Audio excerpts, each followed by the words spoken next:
நவகிரகத்தில் சனி வழிபாடு, சனி பகவானுக்கு நல்லெண்ணெய் தீபம் ஏற்றுவது விசேஷத்தை தரும். கண்டிப்பாக உத்தியோகத்தில் கவனம், குடும்பத்தில் கவனம், தேக ஆரோக்கியத்தில் நரம்பு சம்பந்தப்பட்ட உபத்திரம், சிறிது கவனமாக தலைவலி சம்பந்தப்பட்ட விஷயத்தில் கவனம். குறிப்பாக 36 வயதை கடந்தவர்கள் தேக ஆரோக்கியத்திலும் வாகனத்திலும் கவனம். உத்தியோகத்தில் பதட்டமில்லாமல் இருக்கக்கூடிய சிம்மராசிக்காரர்கள் நன்மையின் அளவுகோலை அதிகரிக்கக்கூடிய அமைப்பை ஏற்படுத்தும். தொடர்ச்சியாக காணப்பட்டிருந்த பலவிதமான சிக்கல்கள் படிப்படியாக குறைவது கண்கூடாக பார்க்கலாம்.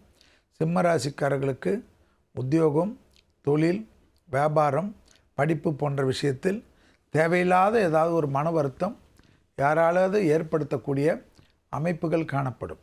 நீங்கள் தான் சட்ட சிக்கல் இல்லாமல் புத்திசாலித்தனமாக பதுங்கிக் கொள்வது நன்மை ஏற்படுத்தி தரும். முடிந்த அளவுக்கு இந்த மாதம் இல்லாமல் அடுத்த மாதம் வரைக்கும் எப்பொழுதும் சித்திரை வரைக்கும் அனுமன் சாலிசா கேட்க கேட்க பலமான சூழ்நிலையை பெற்றுத்தரும். யோக பலத்தை அதிகமாக பெற்றுத்தருவதற்கு அனுமன் வழிபாடுகள் உங்களை பாதுகாக்கும். அதேபோல் ஒருத்தருக்கு ஜவாப் கொடுப்பது, ஜாமீன் கொடுப்பது, கையெழுத்து போடுவதெல்லாம் கூடவே கூடாது என்பதை சிம்மம் உணர்ந்து கொண்டால் போதும்.